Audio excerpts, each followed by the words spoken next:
नमस्कार, मी अनुपमा खानविलकर. आपण पाहताय झी 24 तास. 5वर श्रीमंतीचा या विशेष कार्यक्रमामध्ये आपल्या सगळ्यांचं स्वागत. शेअर मार्केट, ट्रेडिंग, गुंतवणूक अशा विविध मुद्द्यांवर आपण या कार्यक्रमामध्ये चर्चा करत असतो आणि जाणून घेत असतो 5वर श्रीमंतीचा. आज आपण 5वर श्रीमंतीचा या विशेष कार्यक्रमामध्ये म्युच्युअल फंडातली गुंतवणूक ही योग्य आहे की अयोग्य या बाबतीमध्ये चर्चा करणार आहोत आणि या बाबतीत मार्गदर्शन करण्यासाठी आज आपल्या स्टुडिओमध्ये आलेले आहेत ट्रेडिंग आणि गुंतवणूक तज्ञ शशांक रावले. विषयाला सुरुवात करण्यापूर्वी आपण रावले यांचं आपल्या स्टुडिओ मध्ये स्वागत करूया. नमस्कार, स्वागत तुमचं या कार्यक्रमामध्ये. आणि थोडक्यात ओळख करून द्यायची झाल्यास शशांक रावले हे SR कन्सल्टन्सीचे डायरेक्टर आहेत. शेअर ट्रेडिंग, गुंतवणूक आणि सल्लागार म्हणून ते कार्यरत आहेत. चला तर मग आपणही शशांक रावले यांच्याकडून आजच्या भागामधला 5वर श्रीमंतीचा जाणून घेऊया आणि लगेचच चर्चेला सुरुवात करूया. सगळ्यात महत्त्वाचं म्हणजे म्युच्युअल फंड हा अत्यंत खरं तर इंटरेस्टिंग विषय आहे. शेअर मार्केट म्हटलं की म्युच्युअल फंड असं एक जे गणित असतं, तर आपण काय सांगाल म्युच्युअल फंड म्हणजे नेमकं काय? म्युच्युअल फंड नेमकं कसं काम करतं? म्युच्युअल फंड हे कलेक्टिव्ह इन्व्हेस्टमेंट्स असते. म्हणजे नॉर्मली लोक डायरेक्टली इन्व्हेस्टमेंट न करता ते म्युच्युअल फंडाकडे देऊ शकतात. Mutual fund is a kind of agent. तो पब्लिककडनं पैसा जमा करतो, ओके, आणि पब्लिकच्या बिहाफमध्ये ती लोक मार्केटमध्ये पैसा लावतात, ओके. आणि म्युच्युअल फंड जे आहेत त्याला DIS बोललं जातं, म्हणजे domestic institutional investors. Mutual fund, बँका, इन्शुरन्स, इव्हन काही ब्रोकिंग कंपन्या देखील ह्या डोमेस्टिक इन्स्टिट्यूशनल इन्व्हेस्टर्स आहेत, ओके, ज्या स्टॉक मार्केटमध्ये पैसा गुंतवतात. टोटल 4 टाईपचे गुंतवणूक असतात. एक असतं फॉरेन इन्स्टिट्यूशनल इन्व्हेस्टर्स, ओके, जे की फॉरेनर्स जे बाहेरच्या देशातून येऊन भारतामध्ये पैसा गुंतवतात, जे जवळपास आपल्या भारतामध्ये 70-75% फॉरेन इन्व्हेस्टर्सच आहेत, ओके. त्यानंतर सेकंडली असतं DIS, डोमेस्टिक इन्स्टिट्यूशनल इन्व्हेस्टर्स, ज्यामध्ये येतात ते म्युच्युअल फंड, ओके, जे आहे जवळपास भारतामध्ये म्युच्युअल फंड आणि बाकी सगळ्या जे DIS आहेत ते जवळपास 20 ते 25% भारतामध्ये आहेत. त्याच्यानंतर येतात ते हाय नेटवर्थ इंडिव्हिज्युअल, जे की 3-4% भारतामध्ये आहेत. आणि त्याच्यानंतर आपण रिटेल इन्व्हेस्टर्स, रिटेलर्स आहेत, ते आहेत जे जवळपास 1 ते 2% फक्त भारतामध्ये आहेत. तर त्यातनं हा जो भाग आहे तो म्युच्युअल फंड आहे, जे कलेक्टिव्हली पब्लिकचा फंड ॲज अन एजंट ते स्टॉक मार्केटमध्ये पैसा लावतात. अगदी खरं तर जे गुंतवणूक करणारे प्रेक्षक असतात किंवा जे इंटरेस्टेड असतात त्यांना नेहमी खरं तर हा संभ्रम असतो की मी शेअर मार्केटमध्ये गुंतवू, स्टॉकमध्ये पैसे गुंतवू का म्युच्युअल फंडमध्ये? तर आपण काय सांगाल, म्युच्युअल फंडमधली गुंतवणूक ही कितपत योग्य आहे, कितपत अयोग्य आहे? मी माझ्या हिशोबाने माझ्या लोकांना सांगतो की म्युच्युअल फंडामध्ये सहसा कोणी गुंतवणूक करू नये. त्यामागची कारणं नाही का ज्याबद्दल आता आपण बोलणार आहोत, ओके. पण जर तुम्ही म्युच्युअल फंडात गुंतवणूक करत असाल तर एक गोष्ट अशी आहे की तुम्ही बाबा केलं तर SIP, ज्याला आपण बोलतो सिस्टमॅटिक इन्व्हेस्टमेंट प्लॅन, त्याच्या थ्रू आपण थोडाफार करू शकतो. पण मी स्वतः सजेस्ट नाही करत. ज्या लोकांना शेअर बाजाराचं बिलकुलच नॉलेज नाही आहे, ज्यांना काही कळतच नाही त्यातनं, त्यांनी थोडाफार प्रमाणात म्युच्युअल फंडामध्ये तुम्ही गुंतवणूक करू शकता. त्यातनंही SIP मध्ये तुम्ही गुंतवणूक करू शकता, ज्याने का तुम्हाला सवय लागते. दर कालांतराने तुम्हाला पैसे गुंतवणूक करण्याची सवय तुम्हाला लागते. SIP म्हणजे काय, एक ठराविक कालावधीनंतर, म्हणजे मे बी मंथली वगैरे तुम्ही काही दर महिन्याला तुम्ही पैसे लावता, पैसे गुंतवता शेअर बाजारात आणि त्याचं तुम्हाला रिटर्न्स काही वर्षानंतर मिळतात. त्याचा फायदा असा होतो आपल्याला की आपल्याला गुंतवणुकीची सवय लागते. Y? Because investment is not a one time process, it's a journey. तो एक प्रवास आहे जो तुम्हाला कायम करावा लागतो. त्यानंतरच तुम्हाला त्याची चांगली मोठी फळं तुम्हाला बघायला मिळतात. आणि अनेकांना एक गैरसमज असतो की SIP हा एक म्युच्युअल फंड इन्व्हेस्टमेंटचा एक ना स्कीम आहे. ही स्कीम वगैरे काही नाही, तर हा एक, जसं मी म्हटलं की इन्व्हेस्टमेंटचा प्रकार आहे जो तुम्ही डायरेक्ट इक्विटीमध्ये देखील तुम्ही करू शकता. जरूर नाही की तुम्हाला म्युच्युअल फंडकडे गेलं पाहिजे. तर माझं असं सजेशन आहे की तुम्ही म्युच्युअल फंडामध्ये जाऊन, जर तुम्हाला खरोखर मोठी फायनान्शियल अबंडन्स, फायनान्शियल ग्रोथ पाहिजे असेल तर माणसाने म्युच्युअल फंडाकडे जाऊ नये. शेअर बाजाराचं योग्य नॉलेज घ्यावं आणि स्वतःहून डायरेक्टली गुंतवणूक करावी. जर एकदमच तुम्हाला ज्ञान घ्यायला वेळ नसेल किंवा तुम्हाला तुम्ही घेतलं नसेल आता, तोपर्यंत केलं तर ठीक आहे. का हे सांगतो तुम्हाला सांगतो, कारण आजपर्यंत मला एकही असा व्यक्ती मिळाला नाही ज्यांनी म्हटलं की बाबा मी म्युच्युअल फंड, इन्शुरन्स किंवा बँकेमध्ये काही लाखांमध्ये पैसे टाकले आणि मी करोडपती झालो. असा एकही व्यक्ती मला मिळाला नाही. का? कारण ही लोक करतात तुम्हाला एवढंच प्रॉफिट्स देतात जेवढं की तुम्ही म्हणा, जेवढ्याने तुम्ही गप्पा बसाल. मी उदाहरण घ्या, समजा आता माझे काही क्लायंट्स आहेत, त्यांनी बोलतात सर मला म्युच्युअल फंडाने मला 15% रिटर्न दिले ह्या वर्षात. अरे बाबा, ज्यावेळी मार्केट 30-40% वर गेलं तेव्हा जाऊन तुला म्युच्युअल फंडाने 15% रिटर्न दिले, मधला पैसा तुमचा गेला, म्युच्युअल फंडाने आपलं प्रॉफिट्स काढलं. तर म्हणून मी बोलतो तुम्ही डायरेक्ट इक्विटीमध्ये इन्व्हेस्ट करा, तुम्हाला भरपूर चांगला प्रॉफिट हा होईल. अगदी तुम्ही हे खरं सांगितलं. मात्र आपला विरोध आहे का की जसं तुम्ही आता सांगितलं, सुचवलं तुम्ही की म्युच्युअल फंडकडे जाऊ नका, मात्र तुमचा हा विरोध असण्यामागे आणखी काही कारणं आहेत का? जसं मी पहिलं तर म्हटलं की बाबा ती लोक जेव्हा आपण गुंतवणूक करतो त्यावेळी तुम्हाला आपण एक्झॅक्टली कुठल्या फंड्समध्ये पैसे लावले नाही, किती लावलेत हे ती लोक दाखवत नाही. तुम्हाला ते NAV दाखवतात, that is net asset value. Okay, ज्यामुळे ती लोक मॅनिप्युलेशन आरामात करू शकतात. होतं असं मी अनेकदा पाहिलंय, ज्यावेळी शेअर बाजार 30-40% वर जातं त्यावेळी तुम्हाला म्युच्युअल फंड 15-20% रिटर्न्स देतं, 15-16% रिटर्न्स देतं, ज्याने का तुम्ही फक्त गप्पा बसाल. नाहीतर मग मार्केट वर चाललंय आणि म्युच्युअल फंड तुम्हाला रिटर्न्स देतच नाहीये, तर तुम्ही बोलणार नक्कीच काहीतरी गडबड आहे.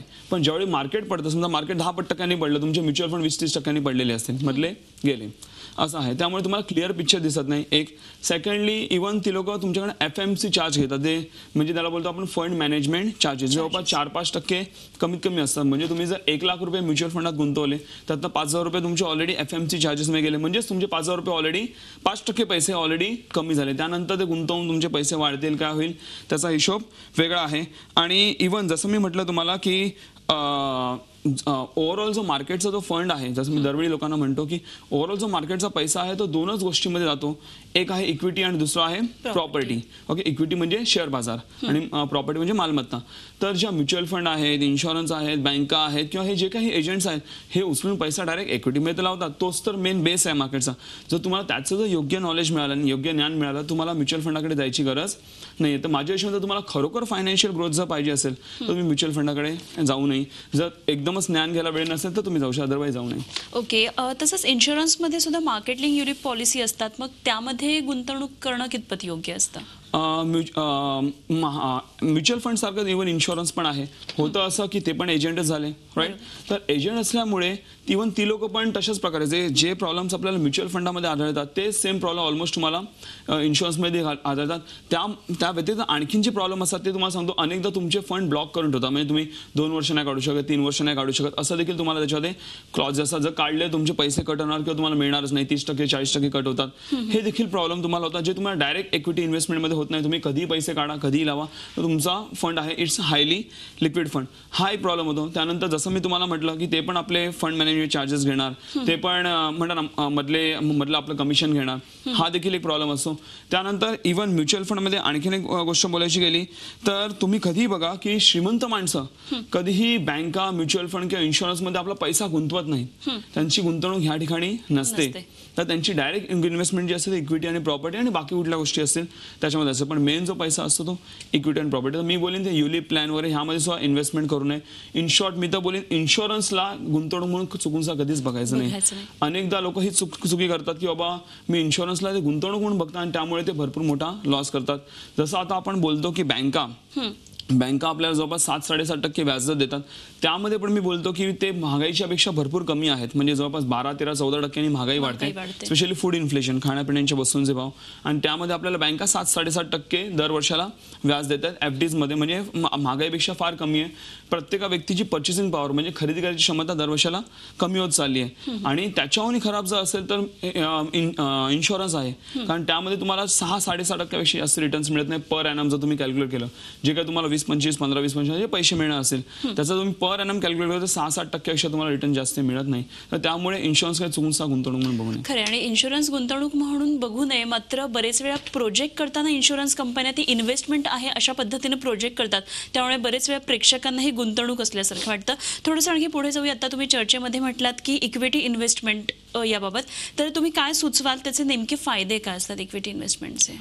इक्विटी इन्व्हेस्टमेंट बद्दल बोलण्याच्या आधी तुम्हाला एक छोटीशी आणखीन एक गोष्ट मला सांगायला पाहिजे. तुम्ही जसं बोललात की बाबा लोक त्यांना प्रोजेक्ट करतात की इन्व्हेस्टमेंट आहे म्हणून. आपल्या भारतीय लोकांना इन्शुरन्स, अनेकांना 95% लोकांना वाटतं की इन्शुरन्स हे एक इन्व्हेस्टमेंटचा प्रकार आहे, इन्व्हेस्टमेंटचा प्रकार आहे. पण इन्शुरन्समध्ये इन्व्हेस्टमेंट करू नये. ओके, तर इन्शुरन्स फक्त इन्शुअर करण्यासाठी की बाबा फक्त मला काय झालं पुढे जाऊन तर ते मला अनसर्टेनिटीला कव्हर करण्यासाठी इन्शुरन्स पाहिजे. लोकांना काय पाहिजे की मला रिटर्न्स पाहिजेत, की म्हणजे बाबा मी गुंतवले 5-10 वर्ष गुंतवतो, मला रिटर्न्स पाहिजे. हा रिटर्न्सच्या चक्करमध्ये आपण भरपूर मोठा लॉस करतो. तुम्ही प्युअर इन्शुरन्स घेतले, जसं तुमचे टर्म प्लॅन्स असतात ज्यामुळे तुम्हाला रिटर्न्स वगैरे काही नाही मिळत, फक्त प्युअरली इन्शुरन्स मिळतं. जर तुम्ही ते टर्म प्लॅन्स घेतले तर ॲक्च्युअलमध्ये इन्शुरन्स कंपन्या लॉसमध्ये असतात. हे अनेकांना माहीत नाही आहे. ते इन्शुरन्स कंपन्या पुढे का जातात, कारण तुम्ही त्याला इन्व्हेस्टमेंट बघता.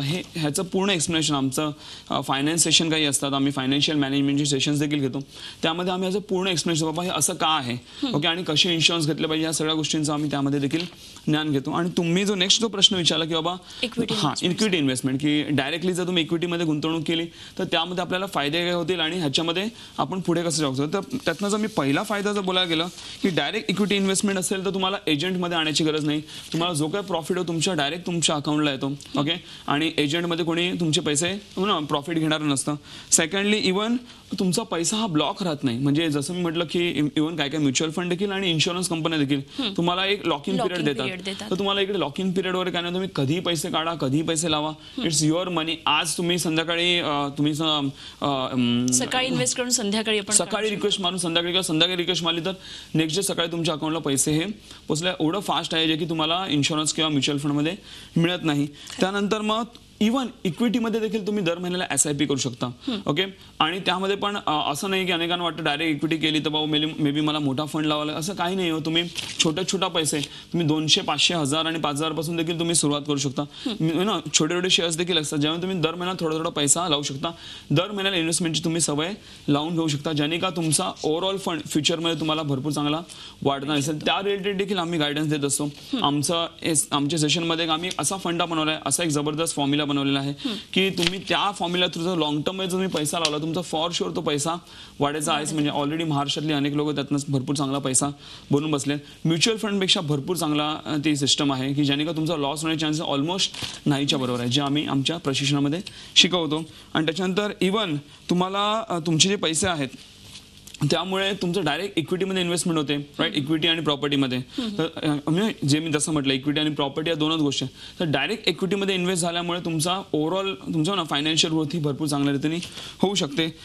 आणि सर्वात इम्पॉर्टंट गोष्ट ते म्हणजे टॅक्स फ्री इन्कम होतं तुमचं आफ्टर 1 इयर. जर तुम्ही एका वर्षापेक्षा जास्ती जर तुम्ही स्टॉक मार्केटवर पैसे लावायचं तुम्ही that is totally tax free income. हे अनेकांना माहीत नाही आहे पण it's totally tax free income. का?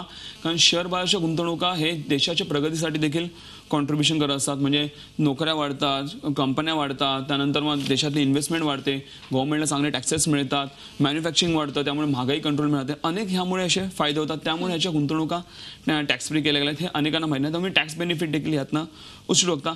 आणि आणखीन एक गोष्ट बोलायची म्हटलं तर जी लोक ट्रेडर आहेत, जी लोक ट्रेडिंग करतात त्यांना पण आणखीन एक फायदा होतो डायरेक्ट इक्विटीमध्ये इन्व्हेस्ट करण्याचा. तो म्हणजे की समजा एक्झाम्पल का तुम्ही 1 लाखाचे शेअर्स घेतले, एक्झाम्पल, जो ज्या पैशाचे तुम्ही शेअर्स घेतात तुम्ही मे बी तुम्ही 2 महिन्यापूर्वी ते शेअर्स घेतले असेल. आता 2 महिन्यानंतर तुम्ही समजा त्याचा जो काय व्हॅल्यू असेल, कमी असेल किंवा जास्त असेल, जो काय व्हॅल्यू आहे त्याच्या 80% तुम्हाला ट्रेडिंगसाठी तो फंड वापरता येतो. म्हणजे समजा 1 लाख रुपये असतील एक्झाम्पल घ्या, त्यातनं 80,000 रुपये तुम्ही डेली ट्रेडिंग करायला वापरू शकता. म्हणजे तुम्हाला 2 फायदे आले. तुमचा तो जे इन्व्हेस्टमेंट केली इक्विटीमध्ये त्याच्यामुळे तुमचा पैसा वाढतोय इन्व्हेस्टमेंटमुळे, आणि तो बाकी त्यातनं 80% तुम्ही ट्रेडिंग करून देखील भरपूर चांगला डेली ट्रेडिंग करून तुम्ही भरपूर चांगला पैसा कमवू शकता. की अनेक ब्रोकर्स इव्हन आम्ही देखील ते लिमिट्स प्रोव्हाइड करतो. त्यामुळे तुमच्या सेम पैशात तुम्हाला डबल बेनिफिट उचलता येतो. आणि जरूर नाही की त्याच्यासाठी मोठाच फंड पाहिजे, तुम्ही छोट्या फंड मध्ये देखील हे करू शकता. 2, 4, 5, 10 हजार मध्ये देखील हे तुम्ही काम करू शकता. इक्विटी इन्व्हेस्टमेंट मध्ये फायदे भरपूर आहेत. अर्थात त्याच्यासाठी थोडंसं ज्ञान घेण्याची गरज आहे, थोडंसं शिक्षण घेण्याची गरज आहे. आणखी आपण चर्चा करणार आहोत, मात्र वेळ झाली एका छोट्याशा ब्रेकची. कुठे जाऊ नका, पाहत रहा झी 24 तास, पासवर्ड श्रीमंतीचा.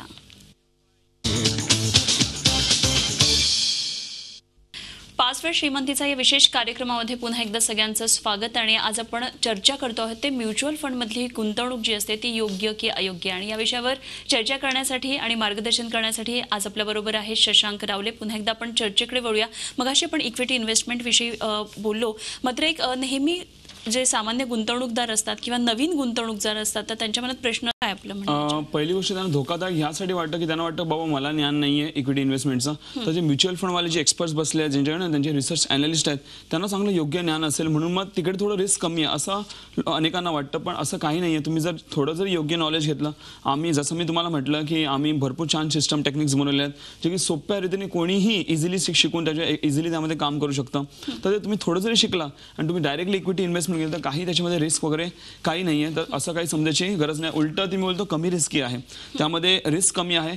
का ते सांगतो, कारण आम्ही जी गुंतवणुका करतो ते आम्ही लो बिटा स्टॉक्समध्ये करतो. अनेकदा म्युच्युअल फंड जे आहेत ते लो बिटा आणि हाय बिटा मध्ये तुम्हाला सांगतो, हाय बिटा म्हणजे असे स्टॉक्स किंवा असे तुम्ही सेक्टर्स ज्याच्यावरती इकॉनॉमीचा भरपूर जास्त इम्पॅक्ट पडतो. म्हणजे इकॉनॉमी जर स्लो डाऊन झाली, काही झालं, आता असं नोटाबंदी झालेलं आहे त्यामुळे इकॉनॉमी थोडासा आपल्याला प्रॉब्लेम झेलायला लागले. इव्हन शेअर बाजार पण थोडंसं खाली आलेलं त्यावेळी. तर त्यावेळी असे स्टॉक्स लगेच खाली जातात, ज्याला बोलतो आपण हाय बिटा स्टॉक्स. ओके, जसं की बँकिंग सेक्टर झालं, त्याच्यानंतर मग तुमचं इन्फ्रास्ट्रक्चर, त्याच्यानंतर ऑटोमोबाईल सेक्टर, हे सगळे हाय बिटा सेक्टर आहेत. ओके, पण आम्ही जो पैसा लावतो तो आम्ही लो बिटा सेक्टर्समध्ये लावतो. म्हणजे असे सेक्टर जे इकॉनॉमीवर काही कुठे जाऊ, मार्केट शेअर बाजार वर खाली कुठे जाऊ, त्याच्यावरती जास्त इम्पॅक्ट पडणार नाही. उदाहरण घ्यायचं म्हटलं तर आम्ही फार्मास्युटिकल कंपनीमध्ये पैसा लावतो. म्हणजे काय, औषधं. आज इकॉनॉमी कुठेही गेली, माझी नोकरी धंदा गेला, माझ्याकडे पैसा नाही, पण मी आजारी पडलो, तर मला औषधं घ्यावी लागणार जी डॉक्टरने सांगितले. मग अशा गोष्टींचा डिमांड तर कमी नाही होणार. डिमांड कमी नाही तर त्यांचा बिझनेस डाऊन नाही. बिझनेस डाऊन नाही झाला, त्यांचे इव्हन शेअर्स पण खाली जात नाहीत. त्यांचं ओव्हरऑल तुम्हाला त्यांचे पैसे, त्यांचे फंड्स हे वाढलेले दिसतात, त्यांचं शेअर्स हे वाढलेले दिसतात. तर आम्ही असे काही चांगले सेक्टर्स निवडून काढले जे इकॉनॉमीला, म्हणजे जे आपल्याला गरजेचं आहे, त्याशिवाय आपण राहू शकत नाही. तर त्यामुळे जो मी पैसा लावतो, तुमचा ओव्हरऑल स्मूथली हा पैसा वाढतानाच दिसतो. त्यामुळे तुम्हाला काही टेन्शन घ्यायची गरज नाही आहे. इव्हन यामध्ये तुम्हाला इव्हन NAV वगैरे बघायची गरज नाही लागत. जसं मी आपण म्हटलं, म्युच्युअल फंड मध्ये NAV असतात, तुम्हाला एक्झॅक्टली माझे किती पैसे वाढतात किंवा कमी होतात हे कळत नाही. पण डायरेक्टली इक्विटीमध्ये इन्व्हेस्टमेंट असते, तुम्हाला स्वतःचे पैसे कसे कुठे एक्झॅक्टली गुंतवले गेले, तुमच्याकडे स्वतःचं त्याचं ज्ञान असं, म्हणून तुम्हाला काही त्याचं टेन्शन घ्यायची गरज वाटत नाही असं मला वाटतं. अगदी. पण मग ब्रोकरचा सल्ला घेणं किंवा त्यांच्याकडून सजेशन घेणं हे कितपत महत्वाचं असतं? माझ्या हिशोबाने अनेक लोक अजून एक चूक करतात, ती म्हणजे बाबा आता मला इन्व्हेस्टमेंट करायचं, ट्रेडिंग अकाउंट किंवा आपलं डीमॅट अकाउंट लागणार. तर अच्छा ठीक आहे, ओपन केलं. मग आता डीमॅट अकाउंट ओपन केलं, ते लोक मग त्या ब्रोकरला विचार, बाबा तुम्ही सांगा मला, सजेस्ट करा कुठले घेऊ शकतात. तर चुकून कधीही ब्रोकरकडे सल्ला मागायचा नाही. ब्रोकरला काही पडलेली नसते, ब्रोकरला त्याचं ब्रोकरेज बनण्याशी पडलेली असते. तर ती लोक तुम्हाला चुकीचा सल्ला देतील. आज मला एकही क्लायंट मला असं सापडला नाही ज्यांनी म्हटलं की मी ब्रोकरचा किंवा त्यांच्या अॅनालिस्टचा सल्ला घेतला आणि आज माझा पैसा वाढला, असं कोणी सापडलं नाही. तर असं करू नये. त्याचं तुम्ही स्वतःहून योग्य ज्ञान घ्यावं, ज्याच्यासाठी आम्ही पण मदत करतो. तुम्ही त्याचं प्रॉपर योग्य ज्ञान घेतलं, स्वतःहून जर तुम्ही पैसे गुंतवले, स्वतःहून जर तुम्ही त्याच्यावर ट्रेडिंग किंवा गुंतवणूक केलं, तर तुम्हाला भरपूर फायदेशीर. ब्रोकरचा सल्ला कधीच घेऊ नये असं मला वाटतं. अगदी. जसं की स्टॉक मार्केटचं आपल्याला थोडंसं ज्ञान मिळतं, प्रशिक्षण मिळतं, आणि आजचा आपला जो विषय आहे तो म्हणजे म्युच्युअल फंडमधली गुंतवणूक योग्य की अयोग्य. तर आपण सुचवल्याप्रमाणे तशी ती अयोग्यच आहे, आपण थेट स्टॉक मार्केटमध्ये पैसे गुंतवावेत. मात्र जर तुम्ही सांगितल्याप्रमाणे जर SIP सारखा जर प्लॅन बघायचा असेल, तो जर प्रकारामध्ये गुंतवणूक करायची असेल, तर कशा प्रकारे करावी ते थोडक्यात आपण सांगूया. पहिली गोष्ट, जसं मी म्हटलं की आम्ही वेगवेगळे सेक्टर्स निवडून काढले. तुम्ही डायरेक्ट इक्विटीबद्दल विचारत आहे, तर तुम्ही डायरेक्ट इक्विटीमध्ये जर तुम्ही गुंतवणूक करत असाल, तर अनेकांना वाटतं की बाबा मला एक साथ मोठा फंड लावा लागेल. तर एक साथ मोठा फंड तर लावूच नाही माझ्या हिशोबाने. त्यामागची अनेक कारणं आहेत जे आम्ही आमच्या प्रशिक्षणामध्ये शिकवतो. ओके, तर मला असं सांगायला आवडेल की बाबा आम्ही काय करतो, एक लिस्ट देतो सेक्टर्सची, बाबा ह्या सेक्टर्समध्ये टॉप जे काही सेक्टर्स आहेत त्याचे हे स्टॉक्स घ्या तुम्ही, आणि दर मला त्या प्रत्येक सेक्टरचा एक दोन तुम्ही स्टॉक्स घेऊ. त्याची किंमत 200, 500, 1000, 5000 अशी एक छोटे किमती असतात, ज्या तुम्ही इझिली त्याला अफोर्ड करू शकतात. तर म्हणून मग तुम्ही दर महिन्याला तुम्ही थोडे शेअर्स तुम्ही घेऊ शकता, आणि तुमचं मग हळूहळू तो 1-2-4 वर्षामध्ये तुमचं ओव्हरऑल एक छान पोर्टफोलिओ बनतो. आणि त्यामुळे पण तुम्हाला कमीत कमी 3 ते 4 वर्ष इन्व्हेस्ट राहायचं. अनेक लोकांना पेशन्स नसतात. अनेक लोक काय करतात, बाबा चला थोडाफार फायदेशीर वाटतंय, लगेच मी काढून टाकतो. तुम्ही कधीच मागणे पैसा नाही कमवणार. तुम्हाला पेशन्स. आज जर तुम्ही शेअर बाजार जर गुंतवणुकीमध्ये जर तुम्ही पैसे कमवसाल, तर ह्यासाठी तुम्ही कमवत नाही की तुम्ही पैसा लावलाय, तर तुम्ही 2 गोष्टीमुळे कमवता. ते म्हणजे तुम्ही कॅल्क्युलेटेड रिस्क घेतली म्हणून, आणि सेकंडली तुम्ही पेशन्स ठेवलाय म्हणून. तर ह्या गोष्टी तुम्हाला नीट पाळाव्या लागतात. अगदी खरं. हे खूप बेसिक गोष्टी आहेत आणि त्या आपल्या प्रशिक्षणामध्ये आपण शिकवता कार्यशाळांमध्ये. त्यामुळे तुमच्या कार्यशाळांमध्ये नेमकं काय शिकवलं जातं याविषयी आम्हाला जाणून घ्यायचं आहे. मात्र वेळ झाली एका छोट्याशा ब्रेकची. कुठे जाऊ नका, पाहत रहा झी 24 तास, 5 वर श्रीमंतीचा. 5 वर श्रीमंतीचा या विशेष कार्यक्रमामध्ये पुन्हा एकदा सगळ्यांचं स्वागत. आणि शशांक रावले आज आपल्या बरोबर आहेत, गुंतवणूक तज्ज्ञ. तर आपण मगाशी जाणून घेतलं की इक्विटी इन्व्हेस्टमेंट किती महत्त्वाच्या आहेत आणि किती फायदेशीर आहेत. यासाठी काही प्रशिक्षणाची गरज असते. शशांक रावले यांच्या कार्यशाळा असतात, जाणून घेऊया त्याविषयी. या कार्यशाळांमध्ये नेमकं आपण काय शिकवता? पहिली गोष्ट, जसं मी म्हटलं, या कार्यशाळेमध्ये तुम्हाला पूर्ण गुंतवणूक, डायरेक्ट इक्विटीमध्ये गुंतवणूक कशी करायची आणि कशाने आपला पैसा वाढवायचा आहे ह्याचं योग्य नाही. नुसतं इक्विटीज नाही तर बाकी ठिकाणी पण, मग त्याचे प्रॉपर्टी असो, गोल्ड असो, त्याच्यानंतर मग insurance, banking, mutual fund cover होताच. त्यामुळे करू की नाही करू ह्या सगळ्या गोष्टी डिस्कस होतात. अशा अनेक पैशा रिलेटेड गोष्टी ज्या आपल्याला माहितीच नसतात, या सगळ्या गोष्टी त्या सेशन्समध्ये डिक्लेअर होतात, आपलं डिस्कस होतात. आणि सेकंडली इव्हन ट्रेडिंग रिलेटेड आम्ही इव्हन ट्रेडिंगचे देखील सल्ले देतो. आज आमच्याकडे असे अनेक प्रशिक्षणार्थी जे आपण ट्रेडिंग करून तुम्ही दिवसाला भरपूर चांगले पैसे कमवू शकता. एक 10-20 हजार मागे 700-800 रुपये किंवा लाखभर रुपये टाकले तर तुम्ही दिवसाला 3-4 रुपये सहजरित्या कमवू शकता. तुम्ही कमीत कमी गुंतवणुकीमध्ये भरपूर चांगल्या रीतीने त्यामध्ये पैसा कमवू शकता, ज्यामध्ये वयाची किंवा कुठल्याही तुमच्या एलिजिबिलिटी अट नाहीये. कोणी येऊन हे अटेंड करू शकता आणि यामध्ये देखील तुम्हाला भरपूर चांगल्या रीतीने फायदा होतो की तुम्ही ट्रेडिंग करून भरपूर चांगल्या रीतीने पैसे कमवू शकता. अगदी. पण मग आता महाराष्ट्रामध्ये ह्या सगळ्या कार्यशाळा आहेत तर त्या कुठे कुठे होणार आहेत, किती तारखेला असणार आहेत? आता आपली 30 तारखेला जी कार्यशाळा आहे ती मुंबईमध्ये दादर या ठाणे या ठिकाणी आहे. त्यानंतर 31 तारखेला दादर या ठिकाणी आहे. त्यानंतर 4 तारखेला पुण्याला आहे. त्यानंतर मग 9 तारखेला आमची कार्यशाळा कोल्हापूर या ठिकाणी आहे. आणि जी नाशिकची जी कार्यशाळा आहे त्याच्या व्हेन्यूचं आमचं थोडं रिनोव्हेशन चालू आहे, त्यामुळे त्या आत्ता आम्ही लगेच डिक्लेअर नाही करणार. तुम्ही आमच्या नंबर्सवरती मिस कॉल देऊन ठेवा, तुम्हाला लवकरच त्याची देखील माहिती येऊन जाईल आपल्या प्रेक्षकांना. ओके, तुम्ही एक काम करा, फक्त तुमच्या मोबाईल घेऊन तुम्ही फक्त एक मिस कॉल करा आमच्या नंबर्सवरती, छोटासा मिस कॉल करा.